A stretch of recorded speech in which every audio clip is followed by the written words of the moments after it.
நேயர்கள் அனைவரையும் ஜெயா பிளஸ் தொலைக்காட்சியினுடைய ஏன் என்ற கேள்வி விவாத நிகழ்ச்சிக்காக நான் உங்கள் அனைவரையும் வரவேற்கிறேன். தோழர்களே, இந்நிகழ்ச்சியில் துறை சார்ந்த ஆளுமைகளுடைய எண்ண ஓட்டங்களை இன்றைய தலைப்பில் மிக விரிவாக விவாதிப்பதற்காக நாம் காத்திருக்கிறோம். அந்த அடிப்படையில் டாஸ்மாக் 1000 கோடி ஊழல், அமலாக்கத்துறை யாரை காப்பாற்ற துடிக்கின்றது, விளம்பர அரசு அப்படிங்கிற ஒரு தலைப்பை கொடுத்துருக்குறாங்க.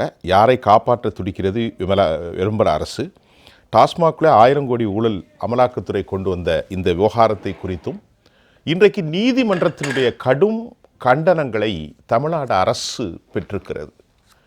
உச்சநீதிமன்றத்தினுடைய தலைமை நீதிபதி சஞ்சீவ் கண்ணா அவர்கள் அறிவுறுத்தியிருக்கிறார், தலையிலே குட்டு வைத்திருக்கிறார்.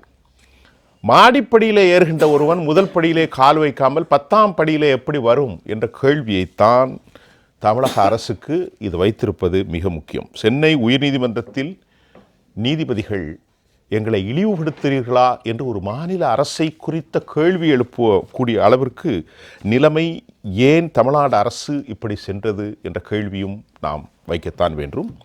உண்மையிலேயே தமிழ்நாட்டில் நீதிமன்றங்களில் நீதி செத்து விட்டதா ஒரு கேள்வி நமக்கு எழும்.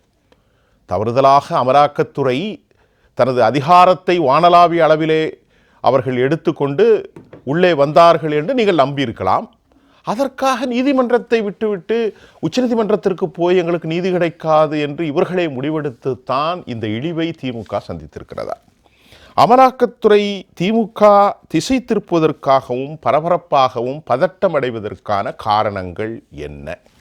அப்படி என்றால் இதற்கு முன்பு நீதிமன்றம் எழுப்பிய கேள்வி 2 கேள்விகளை அவர்கள் வைத்தார்கள். மூன்றாவது அந்த 2 கேள்விகளுக்கான கடும் கண்டன பதிவையும் இன்றைக்கு திமுக அரசின் மீது வைத்திருக்கிறது. முதலாவதாக நீதிமன்றம் எழுப்பிய கேள்வியில் முதலாவதாக பொதுமக்கள் நலனுக்காகவா நீங்கள் இப்படி செய்தீர்கள் என்று திமுக அரசை பார்த்து கேட்டீர்கள். இரண்டாவது, டாஸ்மாக் அதிகாரிகளின் நலனுக்காகவா செய்தீர்கள்? மூன்றாவது கேட்டார்கள், இல்லை இந்த 2லும் இல்லை என்றால் நீங்கள் தமிழ்நாடு அரசு ஒரு குறைந்தபட்சம் நீதிமன்றத்தினுடைய நேர்மையாக கூட இருக்கக்கூடிய ஒரு அடிப்படை நெறிமுறை கூட உங்களுக்கு இல்லையா என்று தமிழ்நாட்டு அரசை பார்த்து உயர்நீதிமன்றம் கேள்வி எழுப்பியிருக்கிறது. ரொம்ப முக்கியமான விஷயம், பேசுவோம். இங்கே நமக்கு பேசுவதற்கு மிக முக்கியமாக VOT Tamil Nadu, voice of Tamil Nadu மூத்த வழக்கறிஞர் திரு ராஜசேகர் அவர்கள் எம்மோடு இணைகிறார். சார் வாங்க. அதே போன்று வழக்கறிஞர் ராமநாதன் அவர்களும், மூத்த பத்திரிகையாளர் திரு பாக்கி, அரசியல் விமர்சகர் மற்றும் கல்வியாளர் தோழர் ஜெகதீசன் அவர்கள் எமது இணைப்பில் வெளிப்புற இணைப்பிலே இணைகிறார். ஜெகதீசன், நான் இப்பொழுது ஒரு சிறிய விளக்கத்தை கொடுத்தேன், இதை கேள்வியாக எடுத்துக்கொள்ளுங்கள். யாரை காப்பாற்ற துடிக்கிறது விளம்பர அரசு? டாஸ்மாகில் 1000 கோடி ஊழல். டாஸ்மாக்ல இருக்கிற நிர்வாகிகள், இந்த டாஸ்மாக் துறையை கவனித்து வரும் அமைச்சர், இன்னும் சொல்ல போனா ஒட்டுமொத்தமாக தமிழகத்தை ஆண்டு வரும் முதலமைச்சர், திமுக போன்ற எல்லோரையும் காப்பாற்றுவதுதான் இந்த டாஸ்மாக் வழக்கினுடைய நோக்கம். அது இவங்க அவசர அவசரமா போறதுக்கான நோக்கம். நீங்க டாஸ்மாக்ல ஊழல் நடக்குதா நடக்கலையா அப்படிங்கிறதுக்கு கேள்வியே வேண்டாம். நீங்க யார்ட்டையுமே போய் அமலாக்கத்துறை 1000 கோடி இத்தனை கோடின்னு சொல்ல வேண்டிய அவசியம் இல்லை. தமிழ்நாட்டில் இருக்கிற எல்லா குடிமகன்களுக்குமே தெரியும், ஆமாங்க டாஸ்மாக்ல ஊழல் நடக்குதுங்க. ஒரு சாதாரண டாஸ்மாக் கடைக்கு போனீங்கன்னா ஒரு பாட்டிலுக்கு 10 ரூபாய்க்கு 20 ரூபாய்க்கு மேல வாங்கணும். எலைட்னு சொல்லப்படுகின்ற அந்த கடைகளுக்கு போனீங்கன்னா 20 ரூபாய்க்கு மேல காசு கொடுத்தாதான் அந்த எம்ஆர்பில இருந்து கொடுப்பாங்க. செயல்படக்கூடாத நேரங்களில் செயல்பட்டு கொண்டிருந்தால் 30 ரூபாயில இருந்து 50 ரூபாயில இருந்து 100 ரூபாய் வரைக்கும் அவங்க வச்ச ரேட் அப்படிங்கிறது எல்லோருக்குமே தெரியும். தமிழ்நாட்டில் மது பிரியர்கள் அல்லது குடி பிரியர்கள் அதிகமாகிக் கொண்டே போகிறார்கள் அப்படிங்கிறது நமக்கு தெரியும். அவர்கள் எல்லோருக்குமே தெரியும். இதுல முறைகேடுங்கிறது, ஆமா டாஸ்மாக் முறைகேடு நடக்கதாங்க செய்யும். அதுல எந்த மாற்று கருத்தும் இல்லை அப்படிங்கிறது. எல்லாருக்கும் ஆச்சரியம் என்னன்னா 1000 கோடி தானா அப்படிங்கறத பெரிய ஆச்சரியமே. ஒரு நாளைக்கு பாட்டிலுக்கே 10 ரூபாய்க்கு வாங்குறாங்க. அது மட்டும் இல்லாம லீக்கேஜஸ், அதாவது இது நம்ம சொல்றது இல்ல, முன்னாள் நிதியமைச்சராக இருந்த பழனிவேல் தியாகராஜன் அவர்கள் சொன்னார், டாஸ்மாக்ல 50% லீக்கேஜ் இருக்குங்க. அதற்கு அர்த்தம் என்னன்னு கேட்டீங்கன்னா, டாஸ்மாக் உடைய வருமானம் என்பது ஒரு 40,000 கோடினா 40,000 கோடி கணக்கிலே வராம எடுத்து சுருட்டிட்டு இருக்காங்க. யாரு சுருட்டுறாங்க? அதே தமிழ்நாடு அரசு சொல்ற வேற வழி இல்லாம அவரே பேட்டி கொடுக்குறாரு. 50% லீக்கேஜ் இருக்கு இந்த துறையில, அடிச்சிட்டு இருக்காங்க. அதாவது நீங்க பாத்தீங்கன்னா கொள்முதல் பண்ணுவாங்க, கொள்முதல் கொண்டு ஒரு டாஸ்மாக் கடையில வைக்கும் பொழுது கணக்கே வராது. அது தனியா வேற எங்கேயாவது போயிடும், பார்ல வச்சுக்குவாங்க, இல்ல வந்து மறைச்சு வச்சுக்குவாங்க. அதை விற்கக்கூடிய நேரம் என்பது கடை மூடிய பிறகு விற்கக்கூடிய நேரமாக இருக்கலாம், இல்ல வந்து அதிகமான விலை கொடுத்து வைக்கிற நேரமா இருக்கலாம். இப்படி 50% ஊழல் மட்டும் நடந்து கொண்டிருக்கிறது அப்படிங்க பார்க்கும் பொழுது, நீங்க வெறும் 1000 கோடி தான் அமலாக்கத்துறை அப்படிங்கிறது சாதாரண ஒரு சாமானியனே 1000 கோடி தானேங்க. ஏங்க எவ்வளவு அடிச்சு கொடுத்திருக்காரு செந்தில் பாலாஜி வந்து முதல் குடும்பத்திற்கு எவ்வளவு கொண்டு போய் தினம் தினம் சேர்த்துட்டு இருக்காரு. தினம் எவ்வளவு கடுமையாக உழைத்து அவர் வந்து ஒரு கே டீம்னு வச்சுக்கிட்டு கரூர்ல இருந்து ஒரு 2000 பேரை இறக்கி இந்த கலெக்ஷனை பண்ணி டெய்லி போய் கொடுத்துட்டு இருக்காரு. இதெல்லாம் வெறும் 1000 கோடி தான் அப்படிங்கிறதே பெரிய ஆச்சரியமாகத்தான் இருக்கும். அந்த அளவிற்கு கடுமையான முறைகேடு நடந்துட்டு நீதிமன்றம் சொன்னது ரொம்ப உன்னிப்பா கவனிக்கணும். நீங்க நீதிமன்றத்துல கூட நேர்மையா இருக்க மாட்டீங்களா? ஏன்னா அவங்க மக்கள் அவங்களுக்கு தெரியும், ரொம்ப தெளிவா தெரியும், நீ மக்களை ஏமாத்துறீங்க. நீங்க வந்து தமிழ்நாட்டில் இருக்கும் அனைவரும் ஏமாற்றிக் கொண்டே இருக்கிறீர்கள். நீங்கள் குறைந்தபட்சம் நீதிமன்றத்திலேயாவது உண்மையா இருக்கவரை நடிக்க மாட்டீங்களான்னு கேட்கறாங்க. ஏன்னா உண்மையா இருக்க மாட்டாங்கிறது எல்லோருக்குமே தெரியும். ஏன்னா அவங்க என்ன பண்றாங்க, ஒரு பக்கம் நீங்க வந்து நீதிமன்றத்திற்கு இந்த வழக்கு போகின்றது, அதை விசாரித்துக் கொண்டிருந்த 2 நீதி அரசர்கள் வந்து என்ன பண்றாங்க, அந்த வழக்கை விட்டே வெளியே போறாங்க. இல்ல நாங்க வந்து விசாரிக்க விரும்பல. இது மட்டும் இல்ல, பல்வேறு வழக்குகள் தமிழ்நாட்டில் இருக்கிற மிக முக்கியமான வழக்குகள் பாத்தீங்கன்னா நீதிமன்றங்கள் ஒன்று இல்ல நாங்க விசாரிக்க முடியாதுங்க, நாங்க வெளியே போயிடுறாங்க.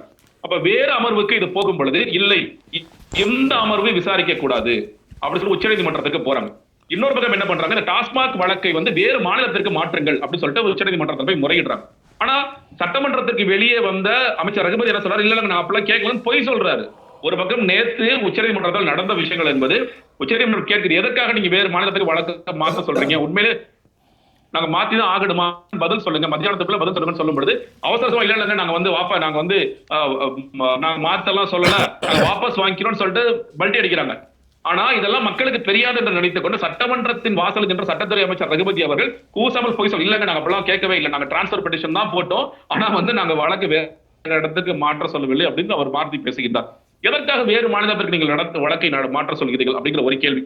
இன்னொன்று, இதை யாரை காப்பாற்றுவதற்கு அப்படின்னு கேட்கும் பொழுது இதில் வந்து மாட்டாங்கன்னா, இதை வந்து அமலாக்கத்துறையில மாட்டாங்கன்னா, நீங்க கடைநிலை ஊழியர்கள் இருந்து, அதாவது இது வந்து எக்ஸ்ட்ரா வச்சு விற்க சொல்கின்ற அதிகாரியிலிருந்து அதற்கு மேலே இருக்கின்ற அமைச்சர் வரைக்கும், இந்த அமைச்சர் கொண்டு போய் யாருக்கு இந்த பணத்தை போய் சேர்க்கிறாரோ ஒட்டுமொத்தமாக எல்லோருமே மாட்டுவார்கள். ஏன்னா டாஸ்மாக் என்பது இவர்களுக்கு மிகப்பெரிய ஒரு கரவ மாடு மாதிரி, காசு வந்துகிட்டே இருக்காரு, காசு கொளிச்சுக்கிட்டே இருக்கு. ஒண்ணு லீகலா வர்ற பணம், இல்லீகலா வர்ற பணம், அது மட்டும் இல்லாம பாட்டில் விற்கிற ஒரு அதுல இருந்து அந்த லோக்கல்ல இருக்கிற எம்எல்ஏ கவுன்சிலர்ஸ்க்கு போற பணம், முறைகேடாக பார் நடத்தி சம்பாதிக்கிற பணம் என்பது இது வந்து ஒரு வற்றாத ஜீவ நதி போன்ற அவர்களுக்கு. இது நம்ம அதனால இது எல்லோரையும் சேர்ந்து காப்பாற்றினால்தான் நம்ம வளமாக இருக்க முடியும். அதன் மூலியமாக எவ்வளவு கொள்ளையடிக்க முடியும், தொடர்ச்சியா கொள்ளையடித்துக் கொண்டே இருக்க முடியும் அப்படிங்கிறதா இன்னைக்கு இருக்கு. செந்தில் பாலாஜி சொல்றாரு, இவர் வந்து பாருங்க ஏற்கனவே ஒருத்தர் 1000 கோடின்னு சொல்லி சொல்றாரு, அதுக்கப்புறம் தான் இடி சொல்லுது அப்படின்னு ஒரு கதைகள் எல்லாம் சொல்றாரு. இடி என்ன சொன்னாங்க, இடி வந்து ஒவ்வொன்ன பாயிண்ட் பை பாயிண்டா சொல்லி போட்டுருக்காங்க. ஒண்ணு, நீங்க விட்ட டெண்டர்லயே முறைகேடுகள் நிறைய இருக்கு. இன்னும் டிரான்ஸ்போர்ட் டெண்டர்ல கூட ஊழல் செஞ்சிருக்கீங்க நீங்க. இந்த அதாவது கொள்முதல் நிலையங்கள்ல இருந்து இந்த டாஸ்மாக் கடைகளுக்கு கொண்டு வருவதில் நீங்க ஊழல் செய்றீங்க. அந்த ஊழலை மறைக்கிறதுக்கு கொள்முதல் விலை அதிகமான மாதிரியும் பாட்டில் விலை அதிகமானது வரையும் அதுக்கான வேலைகளும் ரொம்ப சயின்டிபிக்கா அந்த வேலைகளையும் பார்த்துக்கிட்டு இருக்கீங்க. டெண்டர்ஸ் வந்து எந்த விதமான டிரான்ஸ்பரன்சில டெண்டர் வந்து யாருக்கு கொடுக்கணும்னு நீங்க முடிவு பண்றீங்களோ அவங்களுக்கு மட்டும்தான் டெண்டர் கொடுக்குறீங்க. ஒவ்வொரு பாட்டிலையும் அதிகமான காசு வச்சு விற்கிறீங்க அப்படிங்கிறது எல்லா விஷயங்களையும் ரொம்ப பாயிண்டடா சொல்லியிருக்காங்க. என்னன்னு கேட்டீங்கன்னா, அமலாக்கத்துறை இந்த மாதிரி இப்ப வழக்குகள் எல்லாம் எடுக்கும் பொழுது ஓகே இது எடுக்கிறாங்க, இதெல்லாம் விரைவுபடுத்த வேண்டும்ங்கிறதா ஒரு சாமானியனுடைய பார்வையாக இருக்கின்றது. ஏங்க அமலாக்கத்துறை வர்றாங்க, அடுத்த கட்டத்துக்கு இதெல்லாம் பாய மாட்டேங்குது. நீங்க வந்து ஆமா ஊழல் நடந்தது எல்லாருக்குமே தெரியும். வந்து தமிழ்நாட்டு மக்கள் இருக்க ஒருத்தர் கூட மாற்று கருத்து இருக்காது. ஆனா இது அடுத்த நிலைக்கு ஏன் செல்வதில்லை அப்படிங்கிற கேள்வியும் அவர்களுக்கு இருக்கிறது. கண்டிப்பாக ஜெகதீஸ்வரன் ரொம்ப தெளிவாக சொல்லியிருக்கார். இப்போ நம்ம இந்த கேஸை பற்றி நம்முடைய மரியாதைக்குரிய வழக்கறிஞர்கிட்ட சில கேள்விகளை நாம் இன்ட்ராக்ஷன் பண்ண வேண்டியிருக்கு. ஏஎன்ஐயுடைய ரிப்போர்ட்டில் இன்றைக்கு காலை வந்த செய்தி, மெட்ராஸ் ஹைகோர்ட் வந்து கிராண்டட் த ஸ்டேட் கவர்மெண்ட்டுக்கு ஒரு பெர்மிஷன் என்ன, to file a brief affidavit on this matter. இது ஒரு பக்கம். இப்போ நான் என்ன கேட்குறேன், திமுக அரசு நீங்கள் ஒரு சட்ட வல்லுநர், காரணங்கள் இல்லாமல் செல்ல முடியுமா அப்படிங்கிறது இருக்குது. சரி, under certain circumstances case can be transferred from one state to other state. என்ன CPSC Code of Civil Procedure Article 139 இந்த Constitution had given the right to act. இதுதான் நமக்கு இருக்கு. இது என்ன ஒரு certain circumstanceல case can be transferred from one state to other state. என்ன காரணம்? முதலாவது, இந்த டாஸ்மாக் வழக்கு என்பது நீங்கள் அடிப்படையாக புரிஞ்சுக்கணும். எப்படி என்ஃபோர்ஸ்மெண்ட் டைரக்டரேட் ஒரு வழக்குக்குள்ளே வர முடியும் அப்படின்னு. சரி, இது எப்படின்னா, கடந்த முக்கியமாக நீங்கள் கவனிக்கணும், யாருக்குமே தெரியாத சில விஷயங்கள் சொல்கிறேன், உங்கள் நேயர்கள் வந்து புரிஞ்சுப்பாங்க. ஒரு வழக்கு என்றால் இடி வழக்கு என்றால் ப்ரிடிகேட் அஃபென்ஸ் அப்படின்னு சொல்லுவாங்க. அது விஜிலன்ஸ் அண்ட் ஆன்டி கரப்ஷன் சரி, அவங்க போடுற எஃப்ஐஆர். இந்த எஃப்ஐஆர் வந்து எப்படின்னா ஒரு 40 to 50 எஃப்ஐஆர் பதிவு செஞ்சது. எத்தனை வருஷமாக பதிவு செஞ்சது? 8 ஆண்டுகளாக பதிவு செஞ்சது. 8 ஆண்டுகள் ஒரு 40 to 50 எஃப்ஐஆர் போட்டு ஒரு 100 கோடி ரூபாய், ஐ மீன் 1 கோடி ரூபாய்க்கு மேலே இருந்தால் தான் ஈடியே வர முடியும் அந்த வழக்குக்குள்ளே. ரைட். ஒரு எஃப்ஐஆர் வந்து 1 கோடி கிடையாது, 40க்கு மேற்பட்ட எஃப்ஐஆர்களை இணைக்கும் போது தான் 1 கோடி ரூபாய்க்கு மேல் வருகின்றது. அப்போ தான் இடியோட ஜூரிஸ்டிக்ஷன் வரும். சரி, ஒன்று அந்த வரம்புக்குள்ள. அப்போ இந்த வழக்கில் 8 ஆண்டுகள் போட்ட எஃப்ஐஆர். 8 ஆண்டுகளாக யார் ஆட்சியில் இருந்தாங்க சொல்லுங்க. எல்லா பழனிசாமி தலைமையில் ஒரு ஆட்சி இருந்தது. சரி, திமுக இருந்தது. திமுக 4 ஆண்டுகளா இருக்கு. 8 பழனிசாமி 4 ஆண்டுகளா இருந்தாங்க. 8 ஆண்டு வழக்கு, 1 கோடி ரூபாய். உச்சநீதிமன்றம் புதன்கிழமை இடியை பார்த்து சொல்றாங்க, நீங்க you are misusing flat, arrest பண்றீங்க ஃப்ளாட். அதே வர்பாட்டம் நான் சொல்றேன். Supreme court condemns ED for flat legal arguments grants PMLA case, அதாவது மணி லாண்டரிங் கேஸ். ஆமாம், மணி. இது எப்படின்னா, இந்த எப்பவுமே இந்த ப்ரிடிகேட் அஃபென்ஸ்லேருந்து இந்த மணி வந்து ப்ராசஸ் ஆகி பிஎம்எல்ஏக்கு போகிறது. சரி, அப்போ தான் இடி வர முடியும். சரி, பிஎம்எல்ஏல தான் the process of this money is being transferred, laundered. money has been பணத்தை நீங்க வந்து கையாடல் போய் வெளிநாட்டுக்கு அனுப்பும்போது தான் இடி வரப்போகுது. இடியோட ட்ராக் ரெக்கார்டு எடுத்துக்கிட்டீங்கன்னா மொத்தம் ஒரு 400 கேஸ் இருக்கலாம். இடி மேலே போட்ட கேஸ் எல்லாமே எத்தனை இடி கன்விக்ஷன் வாங்கியிருக்காங்க, எத்தனை இடி ரெய்டு பண்ணி எத்தனை அரசியல் கட்சி தலைவர்களும் மற்றவர்களும் எப்படி இருக்குது அந்த வழக்குன்னு இருங்க சொல்லுங்க. ஒரு குறுக்கீடு உங்கள்கிட்ட, நீங்கள் வழக்கறிஞர் தானே, நான் என்ன சொல்கிறேன், it would have a kind of political perception, something could happen, நடக்கலாம், அதை நான் மறக்கலை. அது பிஜேபி காங்கிரஸ். நான் பேசுகிறது உங்களுக்கு என்னென்னா, இது பிஎம்எல்ஏ சட்டத்தில் வருகிறதா அல்லது பிரைப் ஆக்டில் வருகிறதா என்பது வாதத்துக்குரியது, நீதிமன்றத்தினுடைய கடைசி. அதற்கு முன்பே திராவிட முன்னேற்ற கழகம் என்ன certain circumstances can be transferred from one state to another state, CPSC Code of Conduct 139ல நீ வாதம் பண்ணி எங்களை அநீதியாக உள்ள வந்திருக்கா நிரூபிக்கிறத விட்டு போட்டு அதுக்கு முன்னாலே எதுக்கு உச்சநீதிமன்றத்துக்கு? அதை தான் சஞ்சய் கண்ணா கேட்கிறார். இருங்க, அதுக்கு பதில் சொல்லுங்க. இருங்க, நீங்க வந்து சுத்தி வளைச்சி இல்லங்க டைவர்ட் பண்றீங்க. டைவர்ட் பண்ணல. இது பாருங்க, 41 கம்பெனிஸ் இடியோட விசாரணை வலயத்தில் இருக்கிற கம்பெனிஸ், அவங்க வந்து 2471 கோடி பிஜேபிக்கு நேரடியாக எலக்டோரல் பாண்ட்ஸில் கொடுத்துருக்காங்க. அதுக்கு இதுக்கு சம்பந்தம் இருங்க சொல்கிறேன். அதுக்கு இதுக்கு சம்பந்தம். இடியோட கிரெடிபிலிட்டியை சொல்கிறேன். நான் தான் சொல்லிட்டேன். இருங்க, நீங்கள் ஒரு வழக்கை வந்து நீங்கள் புரிஞ்சுக்கணும். நீங்கள் வந்து நான் டிஎம்கேவோட ஸ்போக்ஸ் பர்சன் கிடையாது. நானும் இருங்க ஒரு 1000 கோடி, அதாவது 8 ஆண்டுகளாக 40-50 எஃப்ஐஆரில் 1000 கோடின்னு கண்டுபிடிக்காத இடி, அமித்ஷா தலைமையிலும் நிர்மலா சீதாராமன் தலைமையிலும் இருக்க ஆட்சி, பிரதமர் மோடி தலைமையில் இருக்க ஆட்சி, 3 நாளில் இடி வர்றதுக்கு முன்னாடியே இங்கே இருக்க ஒரு லோக்கல் போலீஸ் எஸ்பி ரேங்கில் ரிசைன் பண்ண ஒரு கட்சி தலைவர் 1000 கோடி ஊழல் வருதுன்னு சொல்கிறாரு. இருங்க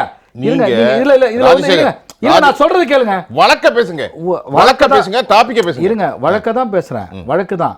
எப்படி இந்த வழக்கு எப்படிலாம் ட்விஸ்ட் அண்ட் டர்ன் ஆகுதுன்னு பாருங்க. ஒன்று, உச்சநீதிமன்றத்துக்கு என்னத்துக்கு போறாங்கன்னா, இந்த ஜட்ஜஸ் கிட்ட இருந்து வேற பெஞ்சுக்கு மாத்துன்னு போறாங்க இவங்க.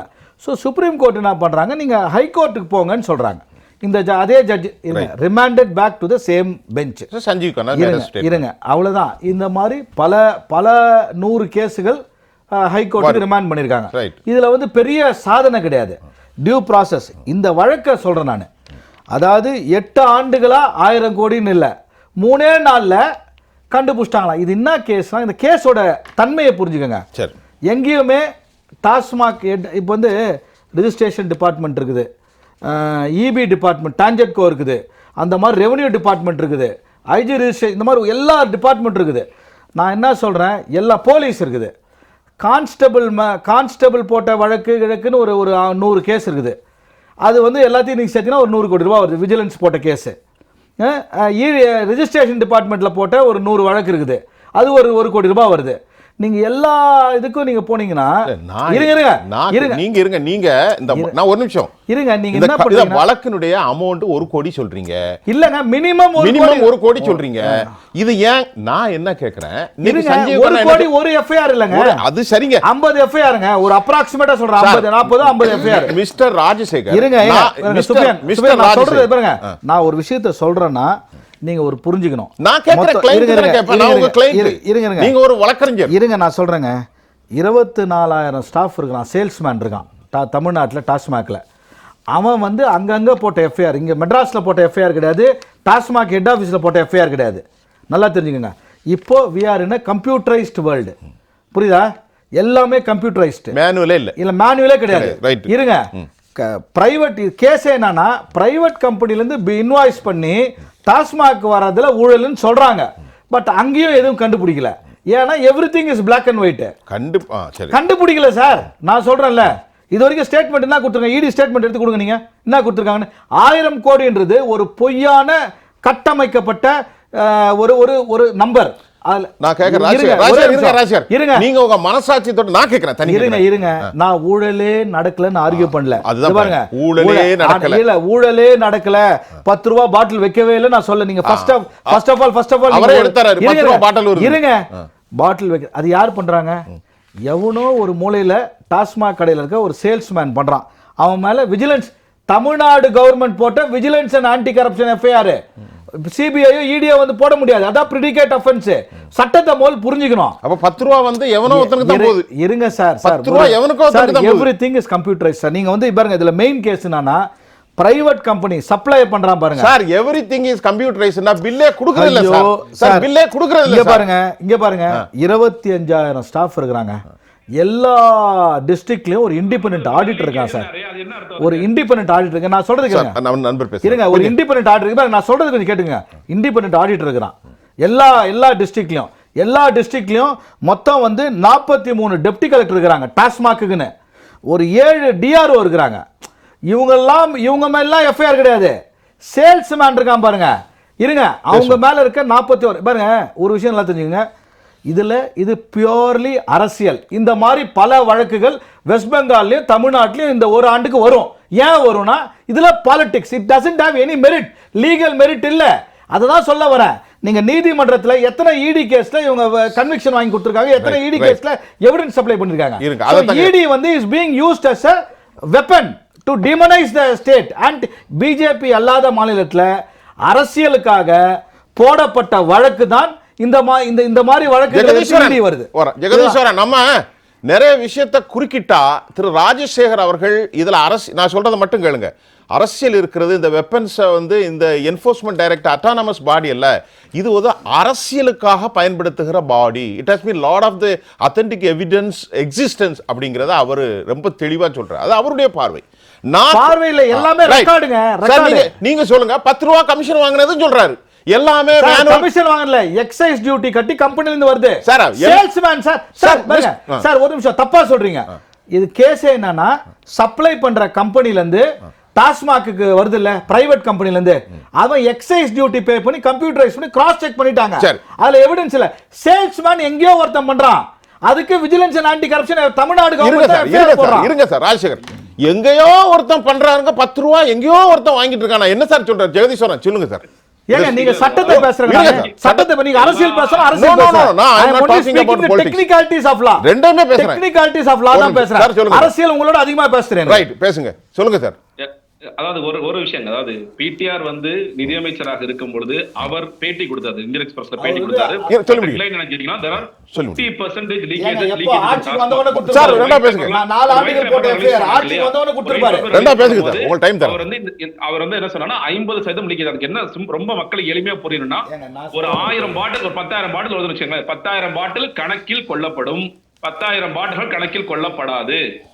நீங்க நேரடியாக கொள்முதல் கணக்கிலே வராது சார். இப்ப கம்ப்யூட்டர் சொல்றாரு, நீ கணக்கிலே ஏத்த மாட்டீங்களே, அப்புறம் நீங்க அதை கம்ப்யூட்டரைஸ் என்ன பண்ண போறீங்க? ஒண்ணு சொல்லுங்க சார். பிடிஆர் எந்த வருஷம் சொன்னாரு? ஏன் சார் எப்ப சொல்றீங்க? நீங்க பிடிஆர் எந்த வருஷம் சொன்னாரு? நீங்க ஏன் சார் திமுக ஆட்சிக்கு வந்தவங்க ஃபைனான்ஸ் மினிஸ்டர் சொல்றாரு. மிஸ்டர் ஜெகதீஸ்வரன் என்ன சொல்றாரு? கணக்கிலே ஏத்தாதவருக்கு பிடிஆர் சொன்னாரு. இருங்க சொல்லுங்க சார். சார் சொல்லுங்க.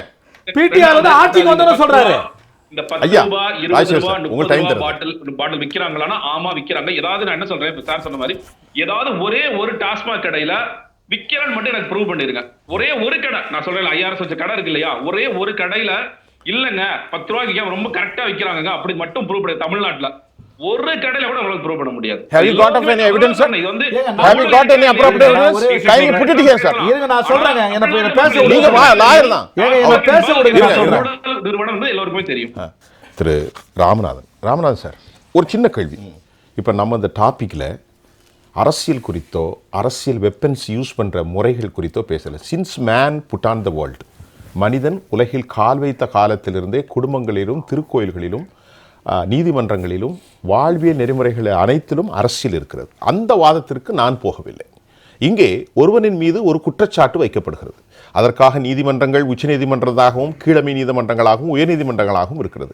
அங்கே ஃபைல் செய்துவிட்டு அவர்களிடத்தில் எந்த விதமான செயல்பாட்டையும் சொல்லாமல் உடனடியாக புறவழியாக நீங்கள் ஏன் சென்றீர்கள் என்பதுதான் இன்றைக்கு தலைப்பு. We don't want to talk about for nothing else. நம்ம எதை பற்றியும் பேச வேண்டியதில்லை. சொல்லுங்க ஐயா. கேட்கும்போது அமலாக்கத்துறை, அதாவது இந்த 3 நாட்களில் அமலாக்கத்துறை போட்ட வழக்குகளில் எத்தனை வழக்குகளில் தண்டனை பெற்றிருக்கிறார்கள் அப்படின்னு கேட்குறாங்க. நான் ஒரு சின்ன கேள்வியை கேட்குறேன். தமிழ்நாட்டில் 1000 காவல் நிலையங்கள் இருக்கின்றன. ஒரு காவல் நிலையத்திற்கு ஒரு வருஷத்துக்கு ஒரு 1000 வழக்குகள் பதிவு செய்யப்பட்டால் 10 லட்சம் வழக்குகள் 1000 காவல் நிலையத்தில் வழக்கு பதிவு செய்யப்படும். அப்போ 10 லட்சம் வழக்குகளில் எத்தனை வழக்குகள், எத்தனை சதவீதம் வழக்குகள் தண்டனை பெற்றுத்தரப்படுகின்றன, தண்டனை கொடுக்கப்படுகின்றது அப்படின்னு ஒரு கேள்வியை கேட்டு, அதனால தமிழ்நாட்டினுடைய காவல்துறை எல்லாம் செயலற்றது அப்படின்னு ஒரு வாதத்தை வைத்தால் எப்படி அந்த வாதம் செல்லுபடியாகுமோ அப்படிதான் அண்ணனுடைய வாதமோ. தமிழ்நாட்டினுடைய காவல்துறையில் 10 லட்சம் வழக்குகளில் எத்தனை, ஒரு 5% கன்விஷன் ஆகிருக்கும், அவ்வளோதான் கன்விஷன் ஆகிருக்கும். மற்றதெல்லாம் ஹாஸ்டைல் ஆகிருக்கும், மற்றதெல்லாம் வழக்குகள் விடுதலை ஆகிருக்கும். அதனால அதற்குள்ள போக வேண்டாம். எவ்வளவு வழக்குகள் முடிவு பெற்று இல்ல, அது வேற டாபிக், வேற அது வேற டாபிக், அது வேற டாபிக். அண்ணன் சொன்னதுனால நான் அதுக்கு பதில் சொல்றேன். அதாவது எங்கோ ஒரு அந்த சப்ளையரோ எங்கோ ஒரு விற்பனையாளரோ அந்த மாதிரி குறுக்கீடு செய்யல. ஏற்கனவே நான் வந்து இங்கே சொன்னேன், ஐயா ஜெகதீஸ்வரன் ஐயா சொல்லும்போது 50%, அதாவது இது வந்து எவ்ரிதிங் இஸ் கம்ப்யூட்டரைஸ்டு அப்படின்னு ஐயா சொல்றாங்களே, அதாவது எதற்கெல்லாம் கணக்கு காட்ட வேண்டுமோ அந்த அந்த பாட்டில்களுக்கு அந்த போத்தல்களுக்கு அவர்கள் வந்து கணக்கு காட்டுறாங்க. கணக்கு காட்டாமலும் 50% 60% அந்த கடைகளுக்கு வருகின்றன. அப்படி கடைகளுக்கு வருவதனால தான் இந்த டாஸ்மாக் கடையில் சரக்கு சாப்பிட்டு 2-3 பேர் இன்னைக்கு வந்து தமிழ்நாட்டில் இறந்து போயிருக்காங்க அப்படின்னு சொன்னா அந்த வழக்குகள் எல்லாம் மூடி மறைக்கப்படுகின்றன. அது வந்து அப்படி மூடி மறைக்கப்படுகிறது அப்படின்னு சொன்னாலே அது வந்து சரியான கணக்கு வழக்குகளோட வருவதில்லை. அப்படி இல்லை ராஜசேகர் ராமநாதன், எவ்ரிதிங் வந்து கம்ப்யூட்டரைஸ்டுனா 3 பாட்டில்ல கம்ப்யூட்டர்ல ஏற்றப்படுது 1.5 பாட்டிலா 2 பாட்டிலோ. ஆமா, மீதி 1 போத்தல் 2 போத்தல் எங்க போகுது? 2 போத்தல் எங்க போகுது? அப்ப கம்ப்யூட்டரைஸ்ட் ஆட்டோமேட்டிக்கா ஏத்தாது. ஆனுவலா நம்ம ஏதாவது பண்ணணும்ல. நம்ம பண்ணுனா தான் அது வந்து கம்ப்யூட்டர்ல பில்லு ஏத்தும். பில்லு ஏத்தாமலே அந்த கடைகளுக்கு விற்பனை வருகின்றன. இது 46 சப் கலெக்டர் இருக்கலாம், அதெல்லாம் தனி, அதெல்லாம் இருக்கலாம், சம்பளம் வாங்கலாம், எல்லாம் யாருக்கு வேலை செய்யறாங்க அப்படிங்கிறது தெரியும். இது வந்து 8 ஆண்டுகள் இருக்கு, ஐயா சொல்ற மாதிரியே இருக்கட்டும், 8 ஆண்டுகள் போட்ட வழக்குகள்ல தான் இது வந்து இன்னைக்கு அமலாக்கத்துறை வருகின்றது அப்படின்னு சொன்னா இந்த திராவிட முன்னேற்ற கழக அரசாங்கத்திற்கு என்ன பயம்? அண்ணா வேற முன்னால உள்ள ஆட்சியில தானே நீங்க வழக்கு போட்டீங்க அப்படின்னு சொல்றீங்க. அப்ப அந்த வழக்குகளை விசாரிச்சு அதுல குற்றவாளிகள் அப்படின்னு சார்ஜ் ஷீட் போட்டு வழக்கு கூண்டுல ஏற்றட்டும், தண்டனை பெற்று தரட்டும். அதுல உங்களுக்கு என்ன, திராவிட முன்னேற்ற கழகத்துக்கு என்ன பிரச்சனை இல்லையா? அப்போ கே ஃபார்முலாவை காப்பாற்றணும்னு நினைக்கிறீங்களா? அது எஸ் ஃபார்முலாவை, முதல் குடும்பத்தை காப்பாற்றணும்னு நினைக்கிறீங்களா? யாரை காப்பாற்றணும்னு நினைக்கிறீங்க? given account of K formula and S formula. ஆமா, கே ஃபார்முலா தான் கேக்குறேன். கரூர் ஃபார்முலா அது சொல்லுங்க ஐயா. கரூர் கே ஃபார்முலான்னு என்ன? ஆமா, கரூர் ஃபார்முலா. எஸ் ஃபார்முலானா சுடாலின் ஃபார்முலா, அவ்வளோதானே முதல் குடும்பம். இதில் என்ன சொல்வதற்கு, யாரை காப்பாற்றுவதற்காக நீங்கள் வந்து இதில் உச்சநீதிமன்றம் போகிறீங்க, அதுலேயும் முதல்ல போய் ஸ்டே வாங்குறீங்க. டாஸ்மாகில் ஒரு ஈடி வருது, அமலாக்கத்துறை வருகிறது அப்படின்னு சொன்னால் இந்த அரசாங்கம் சந்தோஷப்படணும். இப்போ கோர்ட்டில் திமுக அரசு சொல்லுது, ஏன் அங்கே போனீங்கன்னு கேட்குறாங்க. அதுக்கு அரசு சொல்லுது, மாநில அரசினுடைய உரிமைகளை நிலைநாட்டு. கேளுங்க, இந்த மாநில அரசாங்கத்தினுடைய உரிமை முன்னால அதிமுக அரசாங்கம் ஆட்சியில் இருக்கும்போது கூட கூட்டுறவு சங்க தேர்தல், இந்த உள்ளாட்சி அமைப்புகளுக்கு உண்டான தேர்தல் வருது அப்படின்னு சொன்னா அவங்க உயர்நீதிமன்றத்திற்கும் உச்ச நீதிமன்றத்திற்கும் போய் வேறு மாநிலத்தில் உள்ள ஊழியர்கள் இந்த தேர்தலை நடத்த வேண்டும் அப்படின்னு கேட்பாங்க. இவங்க ஆட்சியில் இல்லாத சமயத்தில் அந்த அந்த கோரிக்கையெல்லாம் வைப்பாங்க. அதே மாதிரி இங்க வேறொரு வழக்கில் இருக்கும்போது கூட தமிழ்நாட்டில் இந்த வழக்கை நடத்தக்கூடாது அப்படின்னு சொல்லி போனாங்க உச்ச நீதிமன்றத்தில். அது வேறு ஒரு ஜெயலலிதா அம்மையார் மீது உள்ள வழக்குகளில் கூட போய் அதுக்கப்புறம் இந்த சென்னை உயர்நீதிமன்றத்திலேயே அது வந்து விடுதலையானது. அது வேற விஷயம். இப்படி அவர்கள் ஆட்சியில் இல்லாத போதெல்லாம் இப்படி உச்ச நீதிமன்றத்தில் இந்த நீதிபதி, உயர் நீதிமன்றத்தில் இந்த நீதிபதி நடத்தக்கூடாது, அந்த நீதிமன்றத்தில் இந்த நீதிபதி நடத்தக்கூடாது அப்படின்னு எல்லாம் இவர்கள் போய் வாங்கணும் அப்படின்னு சொன்னா அதுக்கு தோதுப்பட்ட வக்கீல்கள் இருக்காங்க, நீதிபதிகள் இருக்காங்களா என்னன்னு தெரியல. அதுல போய் அவசரமாக ஒரு ரெய்டு நடக்கும் போது நீங்க எதுக்கு நீதிமன்றத்துக்கு போறீங்க? ஒரு அரசாங்கம் சந்தோஷம். ராமநாதன், இது புனையப்பட்டதாக இருக்கலாம், இது பொலிட்டிக்கல் வெப்பன்ஸாக இருக்கலாம். இட்ஸ் அபார்ட் ஃப்ரம் தேர். நான் என்ன கேட்கிறேன், இது ஒரு சட்ட ஆளுமை, சட்ட இந்தியாவினுடைய கான்ஸ்டிடியூஷன்ல மேஜர் லீகல் பாட்டு தான். நாட் ஓன்லி உச்சநீதிமன்றம் மட்டுமல்ல, பட் ஆல்சோ உயர்நீதிமன்றம்.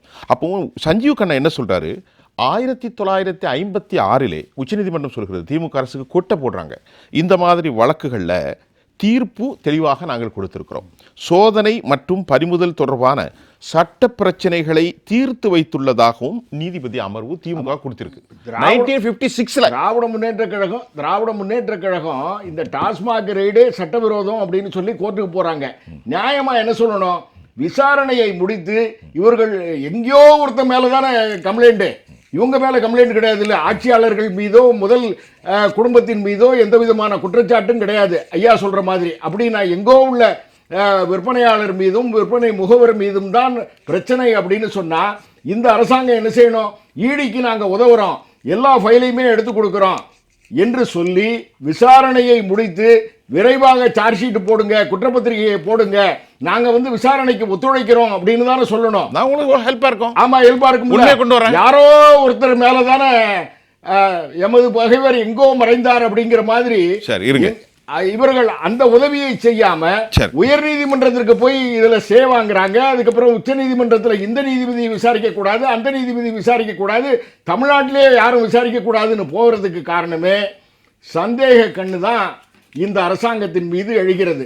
வழக்கறிஞர்கள் தங்கள் வாதங்களை சிறப்பாக வைத்தார்கள். தமிழ்நாட்டில் இதுபோன்று ஒரு வாதங்களை நாங்கள் எடுப்பதே சரிதான், ஏன்னா மக்களுக்கு உண்மையை நாங்கள் சொல்லி சேர்க்க வேண்டும். இப்போது என்னுடைய டாபிக் என்னன்னா, நான் ஏற்கனவே சொன்ன திரு பாக்கி, நீதிமன்றங்கள் இந்திய நாட்டினுடைய ஒரு ரெஸ்பிரேட்டிவ் சிஸ்டம் ஆஃப் டெமோக்ரஸி, ஒரு மூச்சுக்குழல். இது அவற்றிலே நாங்கள் தூய்மையானவர்களாக நியமிக்க வேண்டிய திராவிட முன்னேற்ற கழக அரசு உயர்நீதிமன்றத்துக்கு சென்று பரபரப்போடு உச்சநீதிமன்றத்துக்கு போய் அங்கு சில குட்டுகளை வாங்கி மறுபடியும் இங்கே வந்து விட்டார்கள். அப்போ உயர்நீதிமன்றம் சொல்கிறாரு, மதியானத்துக்குள்ளே அவங்க ரெஃப்யூஸ் பண்ணால் கூட நீங்கள் எங்கள்கிட்ட வாதத்தை தெளிவாக வைக்கணும்னு சொல்கிறாங்க. இப்போ நம்ம கேள்வி என்ன, தவறு நடந்ததா நடக்கவில்லையா என்பது ரெண்டாவது, அது பிரச்சனை இல்லை. It has been taken long process. One today and tomorrow something good happen, day after tomorrow we can find out exactly, நமக்கு தெரியாது. நீங்கள் இதை எப்படி பார்க்குறீங்க? ஒரு தகவல் 1971 மூதறிஞர் ராஜாஜி கலைஞர் கருணாநிதி வீட்டுக்கு சென்று மதுபானம் ஆபத்தானதுன்னு சொன்னார். மேம்போக்காக பார்த்தா இது நான் மதுபானம் என்பது உடலுக்கு ஆபத்தானது அப்படின்ற கருத்தில் தான் அவர் சொல்லியிருப்பார். என்னுடைய கற்பனையை நான் சிந்தித்து பார்த்தேன். இதில் 1000 விஷயங்கள் இருக்குது. மதுபானம் மூலம் தமிழக அரசோ எந்த அரசாங்கமோ, நான் எந்த அரசாங்கமும் சேர்த்து சொல்லிடுறேன், ஏனென்றால் மனிஷ் சிசோடியா இருந்த தில்லி அரசாங்கமும் சரி, கவிதா இருந்த தெலுங்கானா அரசாங்கமும் சரி, மற்ற சத்தீஸ்கர் அரசாங்கமும் சரி எல்லா மாநிலங்களும் சேர்த்து தான் சொல்கிறது. ஆக மதுபானம் ஆபத்து என்றால் மது அருந்துவது மட்டும் ஆபத்தில்லை, அது தொடர்பான வணிகத்திலேயும் மிகப்பெரிய ஆபத்து இருக்குது. அரசாங்கத்துக்கு வர வேண்டிய முறையாக கிடைக்க வேண்டிய நிதி கிடைக்காமல் போகிறது, வேறெங்கெங்கோ செல்கிறது. நீங்கள் வந்து நண்பர் ராஜசேகர் வந்து சொன்னார், பிடிஆர் பழனிவேல் தியாகராஜன் லீக்கேஜ் குறித்து இன்னொரு கருத்தை சொன்னார். சேம் 30,000 கோடி என்று நினைக்கிறேன், நம்பர் தெரியல, அது மறந்துட்டேன். இது இருந்தாலும் பல ஆயிரம் கோடி எப்படி இன்வெஸ்ட் பண்ணுறதுன்னு தெரியாமல் சில பேர் இருக்காங்க அப்படிங்கிறாரு. எப்படின்னா இன்வெஸ்ட் பண்ணி அதை பணம் கள்ளப்பணம் வந்துச்சு முறைகேடாக, அது எப்படி முதலீடு எங்கேயாவது போட்டால் தானே இது பிளாக் ஒயிட் ஆகும். இதையும் மறைமுகமாக அவர் சொல்லி காணொலியில், அதாவது வாய்ஸ் மெசேஜ் வந்து அது அவர் மறுத்திருக்காங்க, அரசாங்கம் மறுத்திருக்கு, அது வேற. இதுக்கு என்ன பதில்? இன்று வரை அதுக்கான பதிலே இல்லை. 50% சைஃபன் ஆகுதுங்கிற தகவல் நண்பர் ஜெகதீஷன் சொன்னார், கரெக்டு. இது ஒரு தகவல் இருக்குல்ல, சேமித்த, அதாவது முறைகேடாக ஈட்டிய பணம் எங்கே முதலீடு ஈட்டுதல்ன்றது கூட உயர்ந்த வார்த்தை, அது பயன்படுத்தணுமா? ஈட்டி என்பது கண்ணியமான வார்த்தை. பறித்த பணம் வழிபோக்கு அந்த பணம் முறைகேடாக பெற்ற பணம் எங்கே முதலீடு செய்வது என்று தெரியவில்லை அப்படிங்கிற தகவலுக்கு இன்று வரையில் கேள்வி, அந்த ஏன் என்ற கேள்விக்கு இன்று வரையில் பதில் இல்லை, விடை தெரியவில்லை. அதை நம்ம சைட சொல்லுங்க, விடை தெரியவில்லை. இன்னொரு விஷயம், இன்றைக்கு நேற்றைக்கு தினம் உச்சநீதிமன்றம் அளித்த ஒரு தீர்ப்பு, தமிழக அரசாங்கமும் சரி பல்வேறு அரசியல்வாதிகள் கூத்தாடினார்கள், கொண்டாடினார்கள், அது ஆளுநருக்கு எதிரானது. ஆனால் அந்த தீர்ப்பு வந்தது மூலம் ஒரு நல்ல விஷயம் நடந்திருக்கு. என்னென்னா, ஒரு சில, அதாவது மசோதாக்களை எவ்வளவு காலம் ஒரு ஆளுநர் வைத்திருக்கலாம் என்பதற்கான ஒரு வழி கிடைச்சி போச்சு, சரி, ஒரு தீர்வு. அது வரையில் குட், அது வேற விஷயம், அதெல்லாம் தப்பு இல்லை. ஆனால் டிஸ்கிரிட்டரி பவர் அவர் யூஸ் பண்ணலாமா, எந்த அளவுக்கான வரம்புல இருக்கு, ஒரு ஆம்பிட் என்ன, ரைட், எவ்வளவு காலம் ஃபிக்ஸ் பண்ணிட்டாங்க என்ன, நாளைக்கு இது மாதிரி ஒரு வேஷம் வந்தாலும் இந்த தமிழ்நாடு இதை பிரசிடென்ஸா வச்சு முன்னுதாரணம் வச்சு இப்ப நடத்துவாங்க, ரைட், அதை விட்டுருங்க. அதே நாள் நேற்றைய தினமே மாநில அரசு, மாநிலத்தில் சென்னை உயர்நீதிமன்றம் சில கேள்விகளை கேட்கிறது. சொல்லுங்க. You have abused a court's process and insulted the court, Madras high court. இன்றைய நாளேடுகள், ஆங்கில நாளுக்கு, எங்களை, அதாவது நீதிமன்ற நடவடிக்கைகளை முறைகேடாக தவறாக நடத்தியிருக்கிறீர்கள், அவமானப்படுத்தியிருக்கிறீர்கள். இந்த அளவுக்கு கடுமையான வார்த்தையை, சொற்பிரயோகத்தை அல்லது கடுமையான கண்டனத்தை எந்த அரசாங்கமும் அது வாங்கி இருக்கிறதா? அப்படி என்றால் எவ்வளவு, ஹவு சீரியஸ் இட் இஸ். என்னன்னா, அது அந்த எல்லாருக்கும் அந்த ரெண்டு விஷயம் இன்னைக்கு இந்திய அரசியல் நடந்திருக்கு, அதை நான் குறிப்பிட்டு காட்ட வேண்டும். உத்தரப்பிரதேச யோகி ஆதித்யநாத் அரசை கடும் கண்டனத்தை சஞ்சீவ் தெரிவித்திருக்கிறார். அதே சஞ்சீவ் கண்ணா வளக்கூடிய அரசாங்கத்தில் தமிழ்நாடு திமுக அரசை கடும் கண்டனத்துக்கு உட்பாய்க்கிறார். தேசிய அரசியல் ரெண்டு செய்திகளும் நம்ம மக்களுக்கு சொல்ல வேண்டும். இப்ப இது நீதிமன்றம் கேட்ட இந்த கேள்வி என்ன சொல்வது? நீங்க பாராட்டு கொண்டாட்டி வெற்றி என்று சொல்றீங்களே, உங்களையும் தட்டி கேட்டிருக்கிறது இதே நீதித்துறை என்பதையும் இந்த அரசாங்கம் மனத்தில் கொள்ள வேண்டும். இதில் வந்து இந்த மதுபான ஊழல் வந்து இன்று நேற்றல்ல, பல ஆண்டுகளாக இருக்கிறது. அதில் என்னென்னா, ஒன்று, ஒரு பாட்டிலுக்கு 10 ரூபா, இது எல்லாரும் மறுப்பாங்க, ஆனால் அதுதான் நடைமுறையாக இருக்கு. சில இடத்துல 40 வருது கணக்கு. ராமநாதன் 40 ரூபாண்டா, அதாவது ஐயா சொல்றாங்க. என்ன கணக்குன்னா, அது ஒரு பக்கம். அதாவது டாஸ்மாக் இந்த மதுபான ஊழல்ல என்னென்ன நடக்குது? ஒன்று, பாட்டில் வாங்குறீங்களே, அது கூடுதலாகுது, அதுக்கு பில்லு கிடையாது, பில்லு ரசீது கிடையாது, எல்லாமே கம்ப்யூட்டரைஸாக இருக்குன்னு நண்பர் சொல்கிறாரு. கம்ப்யூட்டரைஸ் ஆகாத விஷயங்கள்லாம் உண்டு. ஒரு வீட்டில் ஒரு சின்ன வேலை, எலக்ட்ரீஷியனுக்கு ஒரு வேலை சொல்லணும்னு வச்சுக்கோங்களேன், இந்த சுவிட்ச் வாங்கி இந்த இது ப்ளக் வாங்கி எதையோ ஒரு சொல்லணும்னா வச்சுக்கோங்களேன், பில்லை காட்டுவார். 300 ரூபா சார், கூலி ஒரு 200 ரூபா 500 ரூபா கொடுப்பாங்க, நம்ம கொடுத்துருவோம். மெமோவில் போட்டு அந்த பில்லு கொடுக்குறாங்களே, அந்த பில்லு வாங்குற ஒரு பர்டிகுலர் கடையில் தான் வாங்குவாங்க, அங்கதான் எலக்ட்ரீஷியன் மெமோ கிடைக்கும். அந்த உண்மையான நாம போய் மெனக்கெட்டு அந்த சுவிட்ச் போர்டோ அல்லது பிளக்கோ எவ்வளோ வேலை நம்ம கேட்க மாட்டோம், நம்மளுடைய பல்வேறு பணிகள் காரணமாக. உண்மையாக கேட்டிங்களா, அது 250 ரூபா இருக்கும், இவன் 300 போடுன்னு வாங்கிப்போம். பில்லு என்பது என்ன, இவங்க போட்டு வாங்கிக்க, அப்படி போட்டால் தான் அவங்க கடைக்கு வியாபாரம். அதில் ஒரு 50 அடிப்பாங்க. இதெல்லாம் இயல்பு எல்லாம் இருக்கு. அதே மாதிரி மதுபானத்தில் இதெல்லாம் உண்டு. ஒன்று. ரெண்டாவது, அந்த டிரான்ஸ்போர்ட் அந்த ஒரு இடத்துலேருந்து மதுபானம் எடுத்துகிட்டு வாங்குறாங்க இல்லையா, அந்த போக்குவரத்தில் அதுக்கான இது ஒன்று. அப்புறம் எந்த கம்பெனிலேருந்து ஒரு மதுபானம் கொள்முதல் செய்கிறாங்களோ அதில் யார் அதிகமாக கமிஷன் தராங்க. ஒரு 10 கோடிக்கு மதுபானம் வாங்கினா 2 கோடி நமக்கு கமிஷன் தர்றாங்கன்னா அந்த கம்பெனியில் வாங்குவோம். 1.5 கோடி கொடுக்குற கம்பெனிக்கு வாங்க மாட்டாங்க. இதை யார் சொல்கிறீங்க? திருவாரூர் பகுதியிலிருந்து விளையும் விளைபொருட்களை கொண்டு வந்த லாரி இருக்கு பாருங்க, 8 கிலோமீட்டருக்கு, அதில் வச்ச கமிஷனே பல கோடி என்று பல கோடி இருக்கு. அது கொடுக்கலன்னா எங்களுடைய நெல்லெல்லாம் முளைத்து போகிறது என்று பாவப்பட்ட விவசாயி அழுகிறான். நாம் ரெண்டாவது பேசுவோம். ரெண்டாவது நான் வரேன். திரு ஜெகதீஸ்வரன், உங்களுடைய ரெண்டாவது கருத்தை வைங்கள். நான் அதுக்கு பிறகு தோழர் ராஜசேகர்கிட்ட போகிறேன். அவர் எந்த தேதியில பிடிஆர் பேட்டி கொடுத்தான்னு சொன்னா ரொம்ப சுருக்கமா சொல்றேன். 15 மார்ச் 2022 2021 கொடுத்திருந்தாருன்னா அது முன்னாள் அதிமுக ஆட்சியை பத்தி அவர் பேசியிருக்காருன்னு சொல்லியிருக்கலாம். 15 மார்ச் 2022 பதவியேற்ற 1 வருஷம் ஆகப்போகுது, இன்னுமே அப்படிதான் மோசமா தான் இருக்கு அப்படிங்கறதான் ஒரு ஆற்றாமையில தான் அதை பேசுகிறார்.